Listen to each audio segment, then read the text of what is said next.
Aujourd'hui, le FC Barcelone est entré sur la pelouse pour disputer une nouvelle journée décisive de Liga, cette fois face à la Real Sociedad, avec un objectif limpide: conserver sa place de leader du championnat et répondre sur le terrain à la victoire très controversée du Real Madrid lors de la précédente journée.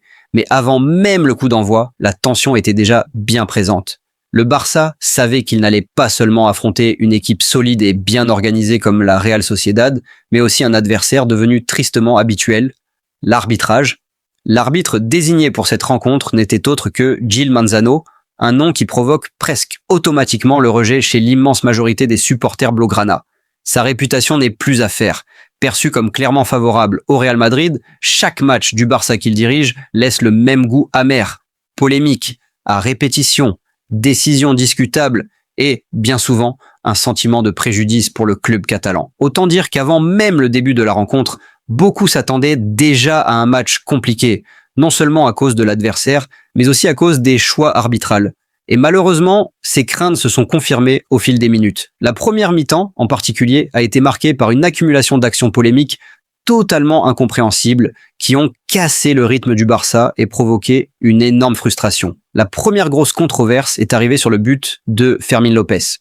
Le jeune milieu avait pourtant conclu l'action avec sang-froid pour donner l'avantage au Barça, mais son but a été annulé à la suite d'une faute supposée de Dani sur Kubo dans la phase précédente. Une décision très contestée. Certains y voient une faute, d'autres estiment que le contact est minime et que le joueur de la Real en a clairement rajouté. Le débat a été lancé, et la colère aussi. Quelques minutes plus tard, nouveau coup dur pour Barcelone avec le but refusé de Frenkie de Jong. Le néerlandais s'était parfaitement projeté dans la surface et avait marqué, mais là encore, le but a été annulé pour hors-jeu. Le problème, l'image utilisée par la VAR était figée beaucoup trop tard.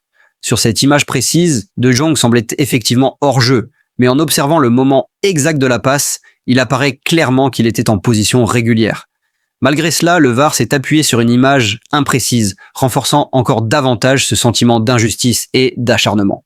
Et la liste ne s'est pas arrêtée là. Lamine Yamal a lui aussi trouvé le chemin des filets, mais son but a été annulé pour un hors-jeu extrêmement discutable, basé sur quelques centimètres de talon. Le plus choquant dans cette décision, c'est que Yamal n'a même pas reçu le ballon directement de Koundé, contrairement à ce qu'a interprété l'arbitrage. L'action avait continué, une nouvelle phase de jeu s'était engagée et le jeune attaquant n'a fait que profiter de l'occasion.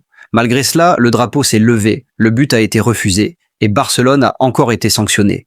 Pour couronner le tout, un penalty a également été accordé puis annulé après intervention de la VAR, au motif qu'au début de l'action, Lamine Yamal était en position de hors-jeu. Dans ce cas précis, le hors-jeu peut se justifier, mais cela n'efface en rien l'impression globale laissée par la rencontre. Une accumulation d'erreurs, de décisions à interprétation unique est toujours défavorable au Barça. Au final, le sentiment est clair et profondément frustrant. Le FC Barcelone n'a pas seulement affronté la Real Sociedad, mais aussi un arbitrage confus, polémique et extrêmement sévère à son encontre.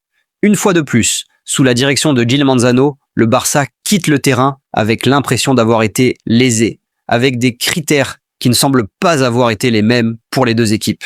Maintenant, j'aimerais connaître ton avis. Penses-tu que le FC Barcelone a réellement été pénalisé par l'arbitrage lors de ce match, ou estimes-tu que les décisions de Gil Manzano étaient justes et conformes au règlement? Dis-le moi en commentaire, je les lirai tous. À très bientôt pour la prochaine vidéo.